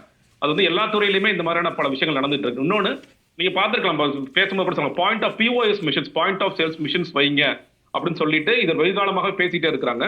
இப்போ நடுவில் வந்து ஒரு சிஏஜி ரிப்போர்ட் வந்துச்சு. அந்த சிஏஜி ரிப்போர்ட் என்ன சொன்னுச்சுன்னா, கிட்டத்தட்ட ஒரு 5000 மிஷின்ஸ் வச்சிருக்காங்க. ஆனா அந்த மிஷின்ஸ் மூலியமாக நடக்கின்ற சேல்ஸ் என்பது கிட்டத்தட்ட ஒரு 15% தான். எல்லா இடத்துலயும் கேஷ் தான் வந்து வாங்குறாங்க. அந்த 5000 சொச்ச மிஷின்ஸ்ல 3000 மிஷின்ஸ் தான் வேலை செய்யுது, 2000 சொச்ச மிஷின்ஸ் வேலை செய்யல அப்படிங்கிறது சிஏஜி ரிப்போர்ட். இதெல்லாம் நீங்க மாத்தணும் அப்படின்னு சொல்லிட்டு சிஏஜி ஒரு பெரிய அறிக்கை கொடுத்துச்சு. இதுல இப்படி இருக்காது இருக்கா? ஆமா, சிஏஜி ரிப்போர்ட் 2024 ரிப்போர்ட் தான் நான் சொல்றேன். அதுல வந்து ஜிஎஸ்டி முறைகேடு, அதுல ஒரு 900 கோடி அப்படின்னு ஒரு பெரிய அறிக்கை ஒன்று சிஏஜி ரிப்போர்ட் வந்து டாஸ்மாக்ல நடக்கின்ற முறைகேடுகள் மட்டும் தனியா பேசினாங்க. அது நடந்தது. நான் அதான் சொல்றேன், நீங்க மறுபடியும் நீங்க வந்து என்னென்ன ரிஃபார்ம்ஸ் எல்லாம் சொல்றாங்களோ பேசுறாங்களோ அது ஏதாவது ஒன்று நடக்கிறதா என்று கேட்டால் இல்ல, நடக்கவே நடக்காது. எதுவுமே நடக்காது. கம்ப்யூட்டரைஸ்ட்னு சொல்லுவாங்க, பாயிண்ட் ஆஃப் சேல்ஸ் மிஷின்ஸ் வைக்கணும்னு சொல்லுவாங்க, டிஜிட்டல் டிரான்ஸ் ஒண்ணு இல்லைங்க. இப்போ நீங்க எலைட் கடையில வச்சுக்கலாம். எலைட் கடைகள் மோஸ்ட்லி வந்து பெரிய பெரிய மால்ஸ்ல, இப்ப நீங்க சென்னையில வந்து விஆர் மால், 10 ஸ்கொயர் மால், அந்த மால்ஸ் எல்லாம் இருக்குன்னு வச்சுக்கோங்களேன். நீங்க அங்க நீங்க உங்களுடைய கிரெடிட் கார்டு டெபிட் கார்டை போட்டா கூட அவர் என்ன சொல்லுவார், எக்ஸ்ட்ராவா ஒரு 20 ரூபா 30 ரூபா சேர்த்து கொடுத்துட்டு போங்க அப்படிங்கிறத சொல்லுவார். அந்த 40 ரூபா 50 ரூபா கதையிலான்னு கேட்டீங்கன்னா, இப்ப டாஸ்மாக் கடை திறக்கின்ற நேரத்திற்கு முன்னாடியே நீங்க பார்க்கலாம், நீங்க வந்து மது பிரியர்களாக இருந்து மது குடி நோயாளியாக மாறுகள் சில பேர் இருக்கிறாங்க. அவங்களுக்கு வந்து கையெல்லாம் நடுங்க ஆரம்பிச்சிடும், நைட் எல்லாம் போய் வாங்கி ஆகணும். அப்ப 30 ரூபா 40 ரூபா எவ்வளவு, அதுதான் வந்து கணக்கிலே வராது. நீங்க இது வந்து கடையை சாத்திட்டாங்க. நீங்க சின்னதா பார்ல வச்சு விக்கிறதோ இல்ல அது நடக்குது. பார்ஸ் மட்டுமே எவ்வளவு அன்லைசன்ஸ்டு பார்ஸ் ஓடிட்டு இருக்கு தெரியுமா? தமிழ்நாட்டுல ஒவ்வொரு முறையும் நீங்க 1 வருஷம் பாருங்க, ரெனியூவல் பண்ணாம கிட்டத்தட்ட 1000கணக்கான பார்ஸ் வந்து ஓடிட்டு இருக்கு. இதை கேள்வி கேட்டாங்க, இந்த வருமானம் யாருக்கு செல்கிறது? ஏங்க 1000 பார் லைசன்ஸே இல்லாம பார்ஸ் நடத்திட்டு இருக்காங்க. அந்த பார்ஸ்ல வந்து எல்லாமே நீங்க வந்து சாதாரண வாட்டர் பாக்கெட்ல இருந்து, டம்ளர்ல இருந்து, மிக்சர் பாக்கெட்ல இருந்து, ஸ்நாக்ஸ்ல இருந்து, சிக்கன் மட்டன் என்னமோ போடுறாங்க. எதுக்கு லைசன்ஸே கிடையாது, பார் ஓடிட்டு இருக்கு. இதை கண்டுபிடிச்சு சொல்றாங்க. கோர்ட்டே கேக்குறீங்க, 1000கணக்கான பார்ஸ் வந்து நீங்க பண்ணிட்டு இருக்கீங்க. இப்ப புதுசா நீங்க வந்து பாத்தீங்கன்னா பல இடம் நீங்க ஹைவேஸ்ல என்ன சொன்னாங்க, ஹைவேஸ்ல வந்து பார் டாஸ்மாக் கடைகள் இருக்கக்கூடாது அப்படிங்கறத கோர்ட் ஆர்டர் வந்துச்சு. இப்ப நிறைய மணமகிழ் மன்றங்கள் அப்படிங்கிற பேர்ல நிறைய இடங்களை நீங்க பார்க்க முடிகிறது. அது வந்து இந்த மாதிரி நீங்க அங்க இது பாட்டில்ஸ் வைக்கிறது, இந்த மாதிரி விஷயங்கள் நடந்துட்டு இருக்கு. ஒட்டுமொத்தமாக இந்த துறை, அதெல்லாம் சொல்லலையா, நீங்க ரொம்ப ரொம்ப சாதாரண ஒரு மனிதருக்கு கூட ஏங்க டாஸ்மாக் துறையில ஏதாவது குறைந்தபட்ச நேரம் இருக்குமா? இருக்காது அப்படிங்கிறது எல்லோருக்குமே தெரியும். இந்த பணம் வந்து எல்லோருக்கும் தேவைப்படுது. அதான் சொல்றேன், நீங்க பல நேரங்களில் கூட மதுவிலக்கு பத்தி எல்லாம் பேசுவாங்க. மதுவிலக்கு வந்து விட வருவதற்கு வரவே வராது. ஏன்னா இது லீகலா பணம் வருது, இல்லீகலா பணம் வருது, பாட்டில் விற்கிறதுல பணம் வருது, பார்ல பணம் வருது, பார் லைசன்ஸ்ல பணம் வருது. இவ்வளவு மோசமாக இருந்து கொண்டு இருக்குது. எல்லோருக்கும் கையூட்டு. நீங்க வந்து காவல்துறை நிக்கிறாங்களா, அவங்க கையூட்டு பெறுவர்களாக இருப்பார்கள். அங்க வர்ற யாராவது உணவுத்துறையில இருந்து அதிகாரிகள் வர்றாங்களோ அவங்க கையூட்டு பெறுவர்களாக இருப்பார்கள். நீங்க வந்து நடுவில் ஒரு அறிக்கை கூட வந்துச்சு, ஒரு ரிப்போர்ட் வந்துச்சு. இங்க வந்து மற்ற ஊர்களுக்கும் இங்க இருக்கிற டாஸ்மாக்கும் நீங்க வந்து நிறைய டிஸ்டர்ஸ் பேரெல்லாம் கூட மென்ஷன் பண்ணி கொடுத்துருக்காங்க. இதுல அந்த அளவீடு கூட சரியாக இருக்கின்றதா, அது எந்தெந்த பொருள் எவ்வளவு இருக்குன்னு அளவீடு இருக்குன்னா அதுல கூட முறைகேடுகள் நடந்ததாக நடுவில் ரிப்போர்ட் எல்லாம் வந்துச்சு. அதற்கு கூட இங்க யாரும் கேட்கல. நீங்க அதே நேரத்துல ஒவ்வொரு வாட்டி என்ன சொல்லுவாங்க, நீங்க இந்த மதுவிலக்கு ஆயத்துறை இருந்து இதுக்கு வந்து அவார்டு கொடுப்பாங்க, இந்த காவல் நிலையத்துக்கு அவார்டு கொடுப்பாங்க. இது ஒரு பக்கம். இன்னொரு பக்கம் நீங்க டாஸ்மாக் கடைகள் இருக்கின்ற அதே நேரத்துல தான் நம்ம கள்ளச்சாராய மரணங்களும் பார்க்கிறோம். தமிழ்நாடு பாருங்க வித்தியாசமா என்ன சொல்லுவாங்க, டாஸ்மாக் கடைகளை மூடிட்டீங்கன்னா கள்ளச்சாராயம் பெருகி போவாங்க. ஆனா தமிழ்நாட்டில் மட்டும்தான் நீங்க டாஸ்மாக் கடைகளும் வந்து ஜே 24 மணி நேரம் ஓடிட்டு இருக்கும், கள்ளச்சாராய மரணங்களும் நடக்கும். அது ஒரு 20-25 பேர் சாகும் பொழுது கொஞ்ச நாட்கள் இல்லாத மாதிரி இருக்கும், ஆனா மறுபடியும் அதை துவங்கிடும். அப்படிங்கிற ஒரு அவலமான சூழ்நிலையில தான் தமிழ்நாடு இருந்து கொண்டிருக்கிறது. குடி நோயாளிகளை தொடர்ச்சியாக உருவாக்கின்ற மாநிலம் இது. இன்னொரு ஒரு அப்சர்வேஷன் கேட்டீங்கன்னா, இன்னைக்கு பல நேரங்கள்ல வட இந்தியர்கள் வந்து வேலை செய்யறாங்கன்னு ஒரு விமர்சனமோ ஒரு குற்றச்சாட்டும் இருக்கும் பொழுது மிக முக்கிய காரணமாக எது இருக்கிறதுனா, தமிழர்கள் அதிகமான நபர்கள் குடித்து விட்டு உறங்குகிறார்கள். நீங்க பார்க்கலாம், பல இடங்கள்ல நீங்க வந்து லேபரா வேலை செஞ்சவங்க, கொத்தனாரா வேலை செஞ்சவங்க, சித்தாள வேலை செஞ்சவங்க பல பேர் ஒரு நாள் வேலைக்கு வருவேன், 2 நாள் நான் குடிப்பேன், வீட்டுல படுத்துக்குவேன். இதனால எவ்வளவு பிரச்சனைகள் நடக்குது. நீங்க வீட்டுல வந்து எவ்வளவு டொமஸ்டிக் வயலன்ஸ் அதிகமாக இருக்குது. எவ்வளவு பேர் வந்து கொலைக்கு உள்ளாகிறார்கள். அப்பா வந்து பையன் தூக்கி போட்டு அவர் கல்ல போட்டு கொன்னாரு, ஒய்ஃப் வந்து புருஷனை கொன்னாங்க. இப்படி எவ்வளவு சமூக குற்றங்கள் நடந்துட்டு இருக்கு. எல்லா குற்றங்களுக்கும் பின்னாடியும் இந்த போதை ஒரு மிக முக்கியமான பங்கு நிச்சயமாக பங்கு வைக்கிறது. திரு ராஜசேகர், ஒரு முக்கியமான கேள்வி என்னவென்றால், டாஸ்மாக் விவகாரம் இப்பொழுது கோர்ட்டில் இருக்கிறது. கோர்ட்டினுடைய நிர்வாகம் அதை பார்த்து கொள்ளும். தமிழ்நாடு அரசு விவகாரம் போகிறது. ஆனால் இந்த ஆட்சியிலே நேற்றைக்கு வானளாவிய கட்டிடங்கள், இது என்ன விவகாரம்? நேருடைய வீட்டில் ரெய்டு நடக்குது, 11 அமைச்சர்களின் மீது ரெய்டு நடக்கிறது, இன்றைக்கு நீதிமன்றம் பரபரக்கிறது. ஒரு ஆட்சியின் இலக்கணம் என்ன? இதை தாண்டி நீங்கள் சொல்லுங்கள். நான் திமுகவினுடைய ஆட்களாக பேச மாட்டேன், எந்த கட்சியும் நான் இல்லை என்று நீங்கள் சொல்கிறீர்கள். ஒரு சாமானிய ராஜசேகரனாக மக்களின் நலம் காக்கும் விஓட்டினுடைய இந்த அரசாங்கத்தினுடைய பார்வை என்ன? இல்லை, நான் இந்த வழக்கு அவர் சொன்னதுக்கு கொஞ்சம் பதில் சொல்லிவிட்டு அப்புறம் சொல்கிறேன் உங்கள் கேள்விக்கு. முதலாவதாக, இந்த 1000 கோடி என்பது பொய், கட்டமைக்கப்பட்ட ஒரு பொய். 3 நாளில் சிஏஜி ரிப்போர்ட் க்ளீனாக கொடுத்துருக்காங்க. நில் ரிப்போர்ட் அகேன்ஸ்ட் இந்த 1000 கோடி எங்கேயுமே மென்ஷன் ஆகலை. வருஷம் சிஏஜி ரிப்போர்ட் இருக்குது. கம்ப்யூட்டர் மிஷின் வேலை செய்யலைன்னு சொல்கிறாரு, அது எனக்கு தெரில. பட் சிஏஜியில் எங்கேயுமே மென்ஷன் ஆகலை இங்கே ஊழல் நடக்குதுன்னு. Point number 1. பாயிண்ட் நம்பர் 2, டாஸ்மாக்கு ஜிஎஸ்டி கிடையாது. It's a state subject. Liquor is a state subject. Excise duty மட்டும்தான், தமிழ்நாடு எக்ஸைஸ் டியூட்டி மட்டும்தான். ஸோ அங்கேயும் ஊழல்னு எஸ்டாப்ளிஷ்டு சிஏஜி ரிப்போர்ட்டில். 3வது, 1983 புரட்சித் தலைவர் எம்ஜிஆர் தான் டாஸ்மாகை கொண்டு வர்றார், அதாவது இந்த இதை. ஸோ அங்கேயே வந்து இதில் வந்து நான் வந்து டெக்னிக்கலாக லீகலாக தான் பேச முடியும். நீங்கள் அரசியல்வாதியாக நான் பேசுவேன்னா நான் இவங்கள மாதிரி எல்லார் மாதிரியும் பேசுவேன், நான் நிறைய பேசுவேன். பட் அது என்னுடைய வேலை கிடையாது. இந்த வழக்கை பொறுத்தவரை நான் பேசுகிறேன். இந்த வழக்கு முழுக்க அரசியல் காழ்ப்புணர்ச்சிக்காக புனையப்பட்ட வழக்கு. 40-50 எஃப்ஐஆரை, 8 வருஷம் நடந்த எஃப்ஐஆரை, அதுவும் it's prevention of corruption act. அண்ணன் ராமநாதன் சொன்னார் 1000 கேஸ் இருக்குது. லோக்கல் போலீஸ் ஸ்டேஷன் கிடையாது. This is all vigilance and anti corruption ஆக்டில் போட்ட எஃப்ஐஆர். இருங்க ஒரே நிமிஷம்.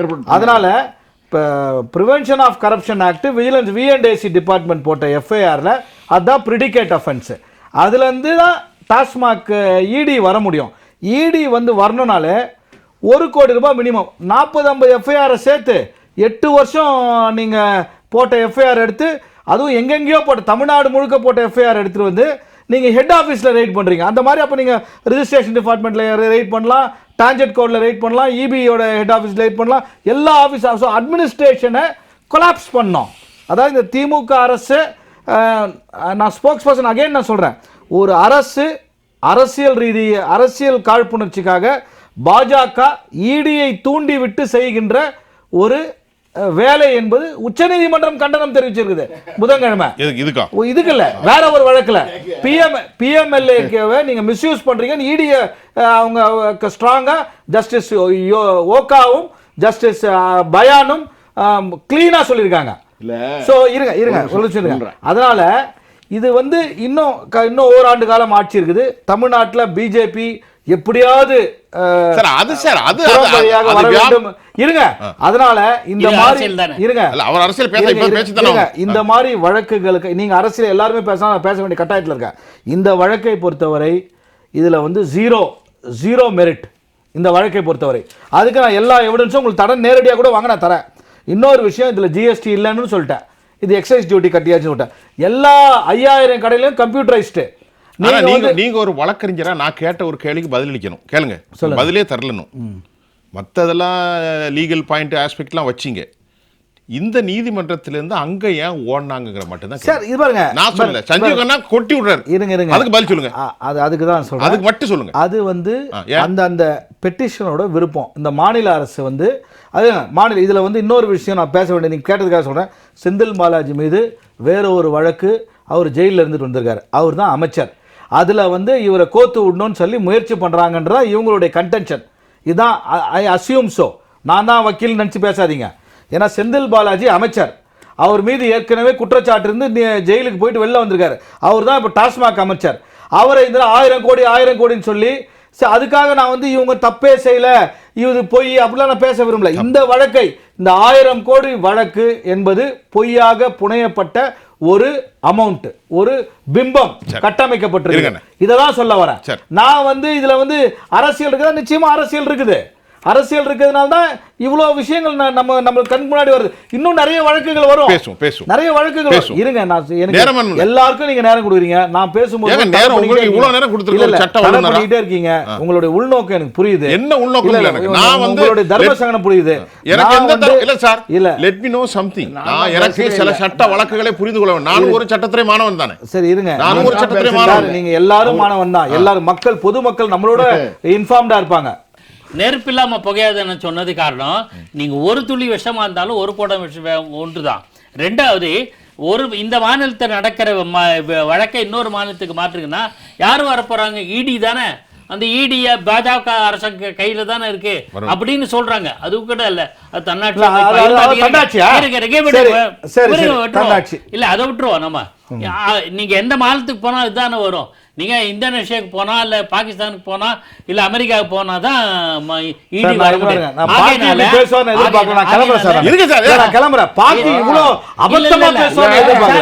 இன்னொரு மாநிலத்துக்கு இதே இடி தானே. சரி, அது ஒண்ணு.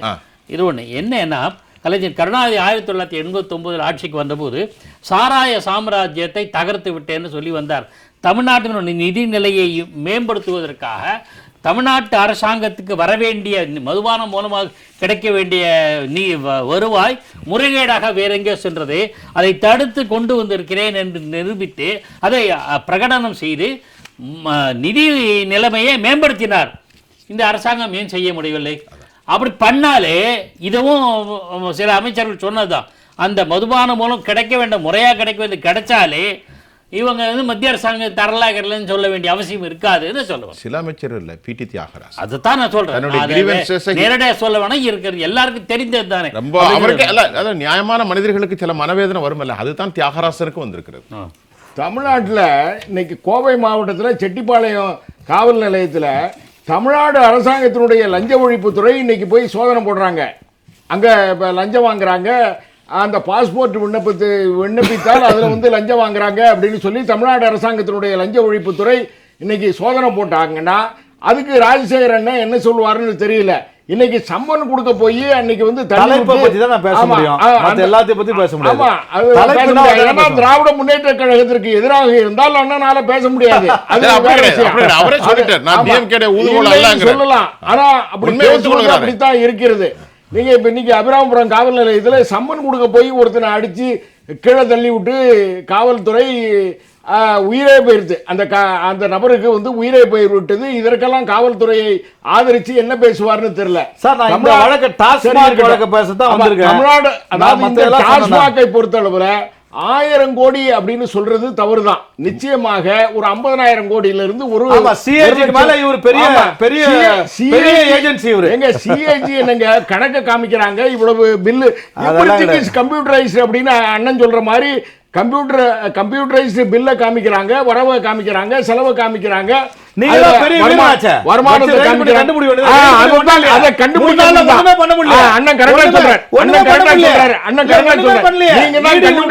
நீங்க தான் கண்டுபிடிங்களா அப்படின்னு சொல்றாங்க. கண்டுபிடிப்பதற்காகத்தான் இன்னைக்கு அப்படி இல்ல இவரை சொல்றேன். இல்ல அது சரி, யார வேணாலும் சொல்லுங்க. அப்படி கண்டுபிடிப்பதற்காகத்தான் இன்னைக்கு ரெய்டு நடக்கிறது. ரெய்டு நடந்தா ஒண்ணுமே இல்ல. ஆமா, என்ன இருக்கு என்ன இல்ல அப்படின்னு எல்லாம் உங்கள்ட்ட வந்து ரிப்போர்ட் பண்ணுவாங்களா? அது நீதிமன்றத்துல ரிப்போர்ட் பண்ணுவாங்க. அது வந்து எத்தனை ரிப்போர்ட் பண்ணி எவ்வளவு வழக்கு, எத்தனை பேர் இடி ரெய்டு ஆனவங்க சேர்த்திருக்கீங்க? காமிட்டு எத்தனை பேர் சேர்த்திருக்கீங்க? அதே நான் முதல்ல கேட்டேன், தமிழ்நாடு அரசாங்கத்தினுடைய போடக்கூடிய வழக்குகள் எல்லாம் கன்விஷன் ஆயிடுறதா அப்படின்னு கேட்டேன். அதுக்கு பதில் சொல்ல முடியுமா?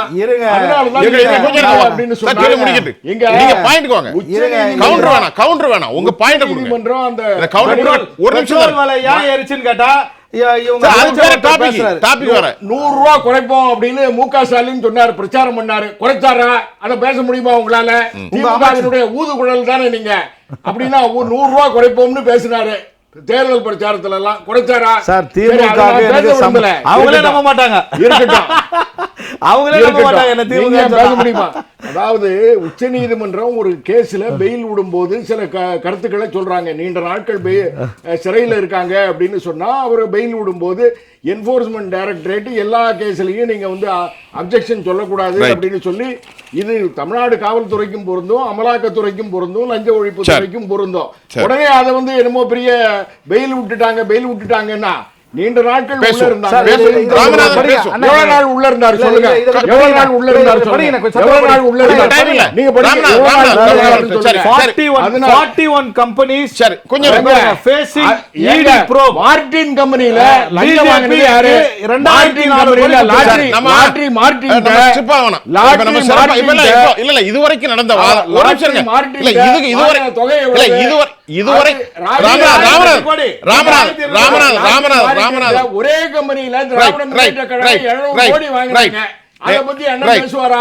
நேயர்களே, இன்றைக்கு நாம வந்து டாஸ்மாக்ல நடைபெற்ற நீதிமன்றங்களுக்கு இடையான கருத்து பரிமாற்றம், சட்ட நுணுக்கம், அரசின் மீது பொதுமக்களின் பார்வை, தற்போது அது உண்மையிலேயே ஒரு பெரிய இன்ஸ்டிடியூஷன். அதில் இப்போ பெண்டிங்கில் இருக்குது. All the recorded has been pending. நம்ம பொதுவாக பார்ப்போம் அரசாங்கத்தின் மீது மக்களின் பார்வை என்ன, நீதிமன்றங்களின் பார்வை என்ன. இன்னும் சில நாட்களில் வரத்தான் போகின்றது. இந்த நிகழ்ச்சியில் மிகச் சிறப்பாக எங்களோடு சட்ட நுணுக்கங்களையும் மற்ற விவகாரையும் பேசிய 2 வழக்கறிஞர்கள், மரியாதைக்குரிய திரு ராஜசேகர், திரு ராமநாதன். உங்கள் 2 பேருக்கும் நான் ரொம்ப நன்றியை தெரிவித்துக் கொள்கிறேன். மூத்த பத்திரிகையாளர் திரு பாக்கி ஜெகதீஸ்வரன், உங்கள் அனைவருக்கும் நான் உளப்பூர்வமாக நன்றியை தெரிவித்துக் கொள்கிறேன். நன்றி. மீண்டும் மற்றொரு களத்தில் நான் உங்களை சந்திக்கின்றேன். அதுவரை உங்கள் அனைவரிடமிருந்தும் நான் உங்கள் சுஃபியான், ஜெயா பிளஸ் தொலைக்காட்சிக்காக நன்றி. மீண்டும் சந்திப்போம்.